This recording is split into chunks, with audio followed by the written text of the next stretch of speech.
That was funny. Totally was recording on the camera and not on the audio. So, ha ha. But hello, guys. It has been a minute. I hope that y'all are doing fantastic. I have not been able to record because obviously been very busy with the summer. A lot of busy summer opportunities and things a part of my job, working at a church.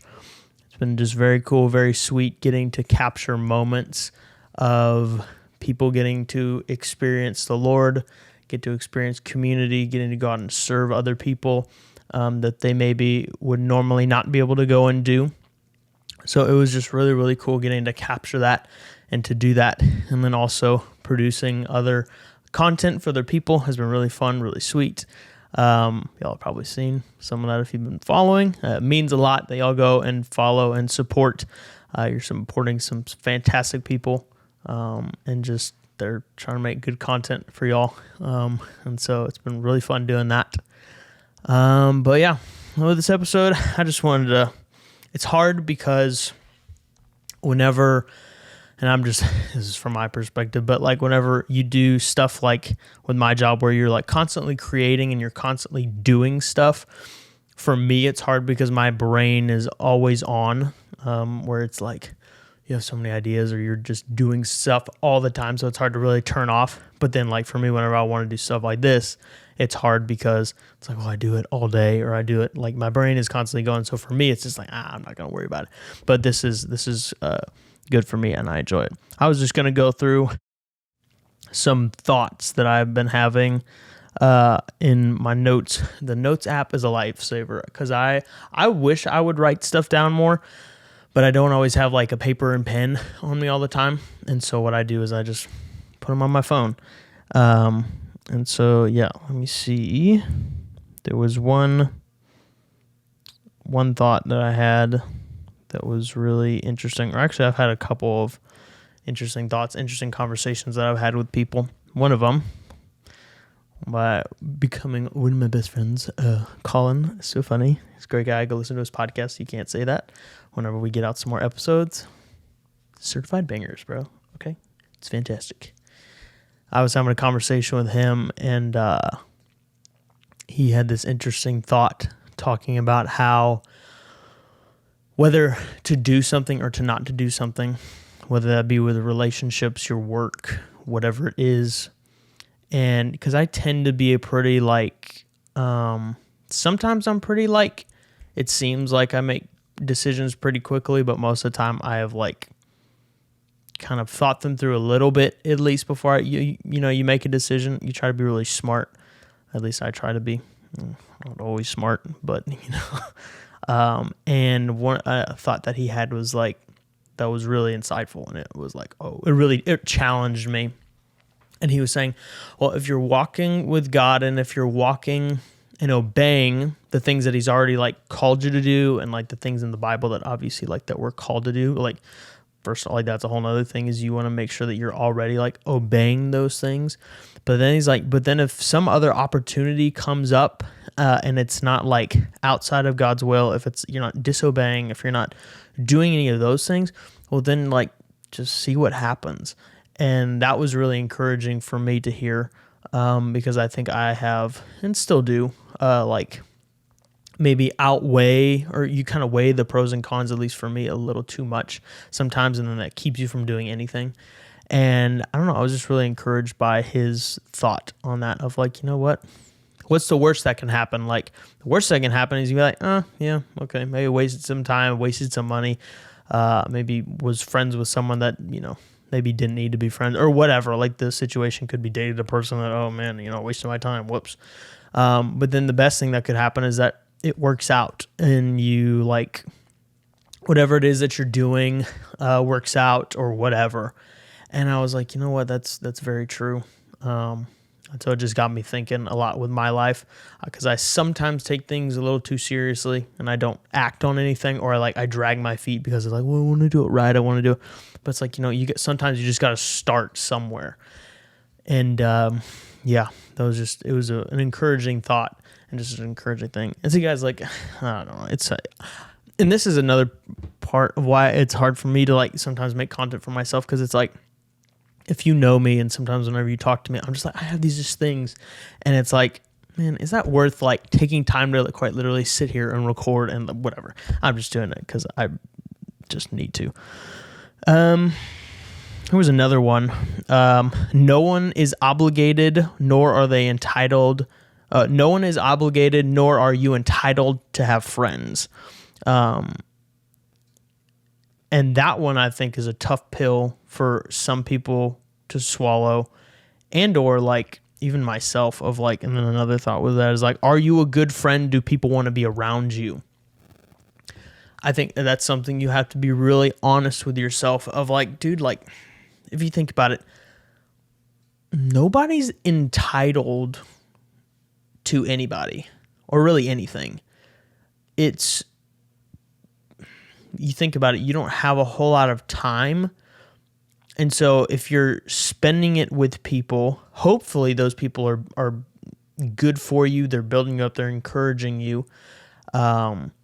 Like you wouldn't spend time with people that would waste your time or that are bad influences on you. There's countless studies and stuff that's come out is like you become who your 5 closest friends are.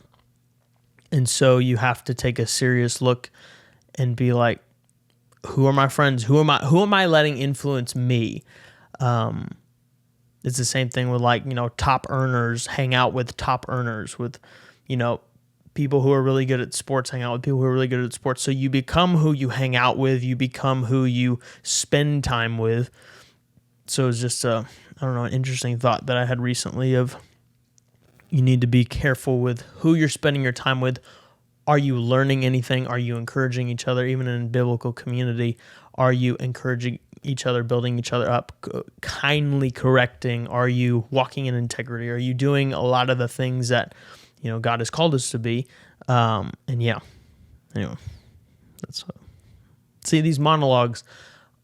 I like having conversations, but sometimes I just need to shut up.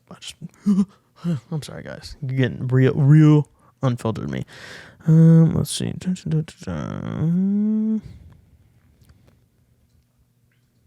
Another one that I had been thinking about recently and being in like leadership in a way, or being under leadership or being a part of leading people just in general, and realizing, because even as a kid, like I knew that like there was something about leadership and leading people, and the psychology of like people has always fascinated me. And like one of the things that I love seeing is when people light up and they like see their purpose and they see who they're supposed to be. And I love encouraging that in people. And I've been convicted recently to do that more. But one thing that I've come to realize is that, man, like leadership is not sexy. Leadership of people is hard. People are already difficult as it is, and it's an interesting deal of you shouldn't be so quick to want to be in leadership. I have made that mistake, still deal with the deal of like, man, like it's not about being in charge and having all the responsibility and having all the eyeballs on you. Because I wrote this down. It's hard and it's more costly than you could possibly want to pay. And yeah, because like I'm sure you already know. I'm sure you could think of situations in your life with just dealing with people or having friends. It's difficult.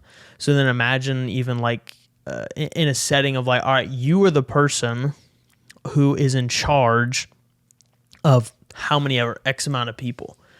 And like, whenever you realize that if you are the guy who's in charge or the girl who's in charge, your responsibility to take care of those people and to like, and to facilitate culture and to push towards a goal, like that's a lot. Like you are the person that is in charge of leading others, and everything kind of rises and falls on you. in your ability to create culture, to encourage your people, to make them want to follow you, not in a weird way, but in like a, hey, you're pushing them towards a goal, and you're leading by example. And I've been listening to Bob Iger. Bob Iger is currently CEO of Disney, and who owns Marvel, Lucasfilm, Pixar, etc. And I've been listening to his autobiography. It's a really good book. I would encourage anyone who's interested in leadership, or if you like Disney, you should go and listen to this book. But it's just really interesting hearing how, just dealing with people, and talks about the mergers with Pixar, and him having to deal with Steve Jobs, and how whenever he was acquiring Pixar, talking about how, hey, we're bringing you on to we don't want to kill your creativity. We don't want to take away anything of the magic of Pixar or what it is that you're doing. We're not coming to control you. We're trying to help bring you in to help steward and create culture and lift other people up. And hey, if you're really good at whatever it is, storytelling, well, then we're not going to tell you to do something else. And so just listening to that book and just seeing how, wow, on a wide scale of whenever you're taking care of people and you're making decisions, for me, it was just really interesting just learning about that and considering, it's a lot to be in leadership, whether you're you're over a team of 5 people, or you're over, I think Disney has over 200,000 employees. And just the responsibility of leading and taking care of people is not a weight that should be lightly taken. And yeah, it was just another really cool thing that I've just kind of been learning recently. Another thing the Lord has been really teaching me is about abiding.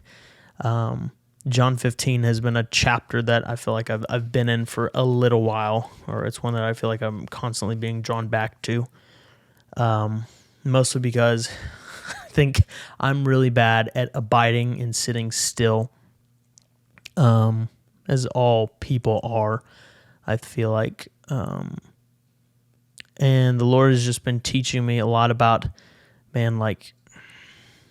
you have to abide. Like a plant and a vine, like in the illustration in the Bible of a plant cannot survive without being connected to the plant. And a limb, and if it's cut off, well, then it's cut off from life, water, sunlight, all of that good stuff. And the Lord has really been teaching me recently of you can't do anything that I've called you to do or equipped you to do if you are not connected to me. And I think it's really hard for me specifically of dude, I don't spend enough time in the Word. I don't spend enough time in prayer. I don't spend enough time in the secret place. Because for me, and for anyone, any Christian, if you don't have your relationship with the Lord first for you, well, then anything else that you do out of that should be out of an overflow. But for me, and maybe you can relate to this as well, but there's so many things that, if we're not getting filled up, if we're not spending time with the Lord, well, then we can't do all the other things well. I heard it from a friend of mine, the way that they put it, and it was really, really good how they described it, was a lot of people, and I do this, I'm guilty of this as well, but of if we do all the other things kind of associated with our relationship with the Lord, if we're going to church, if we're hanging out in godly community, if we're listening to messages, if we're in worship, if we're doing all those things are good. But if we're not spending time with Jesus, if we're not sitting in His presence, if we're not listening for the Holy Spirit, if we're not inviting Him into those places, well, then all those other things, it's like taking vitamins and supplements and then not eating food. Like all the vitamins and the supplements and all that stuff is not going to help you if you're not getting the bread, if you're not getting the meal, the meat. If you're not doing that, well then it doesn't matter what you're doing. And then you're going to be left feeling hungry. Then you're going to be left feeling empty. You're going to feel like I'm doing all the things. I'm spending time with the Lord in community or whatever. But then if you don't have that own personal relationship with the Lord, well then you're not going to get to experience the power. You're not going to be able to experience the peace, the joy, the freedom that comes with spending time with Jesus. And that's a journey that I am still on. And yeah, the Lord has just been really, really sweet in like encouraging me into that. And I have not done a perfect job of it, but the Lord has been kindly convicting me. I'll say it that way, of like, you can't live without bread. You can't live without eating. You can take all the supplements. You can do all the right things. You can, it's like buying a gym membership and then not going to work out. Like, just, it's not going to work. And so, yeah, that's kind of a heavy thought, but like, man, like you can't live a healthy Christian walking with the Lord relationship if you're not with the Lord. Like with any other relationship, you wouldn't just like see them every once in a while or see them once a day. Like if you were dating somebody, it would be like what some people do with their relationship with the Lord. Oh, I go to church once a week. And then after that, I don't see that person, talk to that person, communicate with that person at all. Like how healthy of a relationship would that be? It wouldn't be. And so the Lord has kindly been convicting me of, as someone who is in godly community, as someone who works at a church, is around fantastic people. And the Lord was like, yeah, that's great. That's needed. Like you're where I placed you. But if you don't have that relationship with me, well, then all of that just it's not going to, it'll help you, but then you're not going to get like fed. You know what I'm saying? But anyway, yeah. I'm trying to think if there's anything else I can kind of think of. The Lord has been teaching me that I think would be an encouragement. Let me look real quick.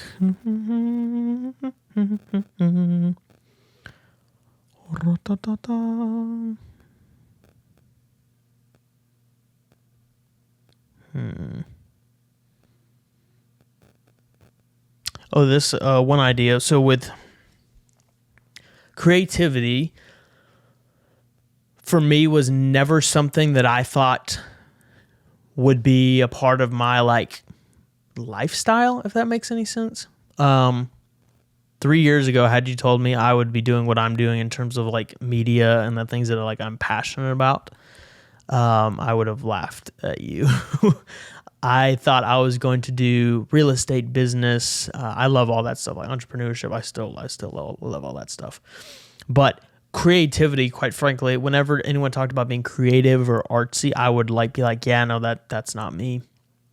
And so even with my job, where it's kind of like, it's a weird thing because it's like my job is to be creative. And I find that most of the time whenever I'm creative is whenever I'm quite literally doing nothing.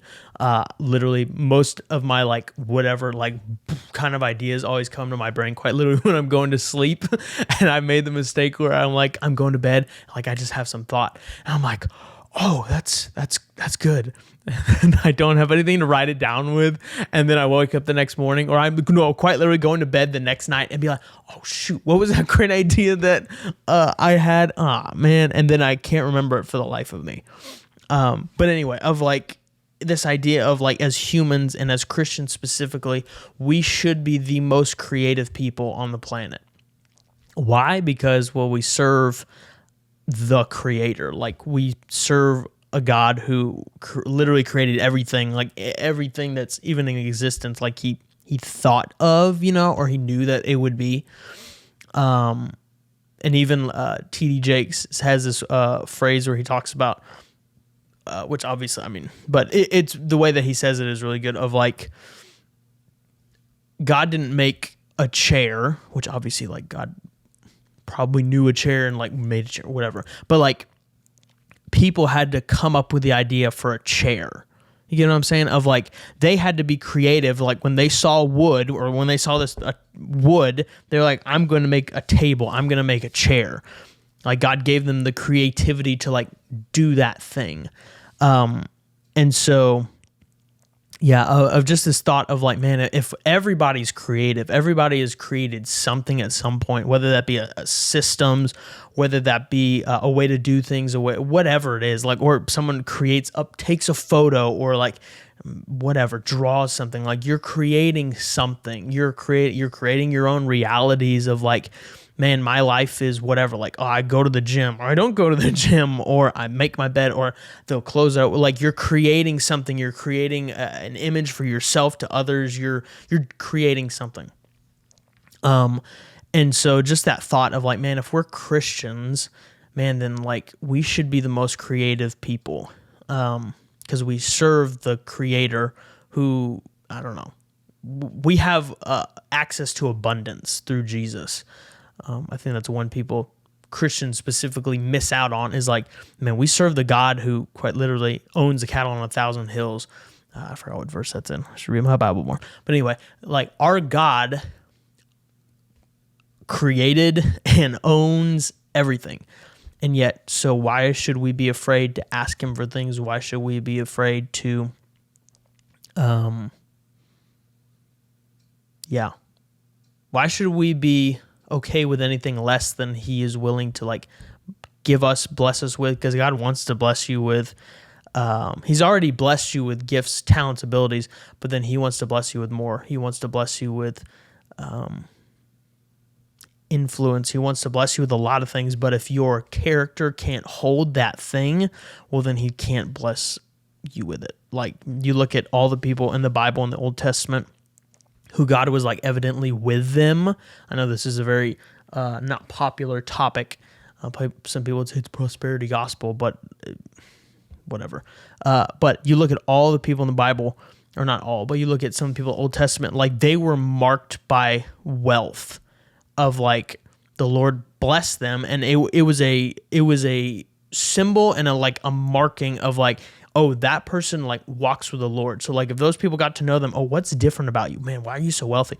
Well, it's like, well, because I serve the God of, Abraham, Isaac, and Jacob. Like I obey him, I walk with him, and so it's a testament to who the Lord is whenever someone who's been blessed with a lot is a good steward of it. So even for you, you might not even say, oh, I maybe don't agree with that, but it's like, well, the Bible talks about he who is given, if you're given little and you're a good steward with little, then you can be given much more. It's like the parable of the three servants and the talents.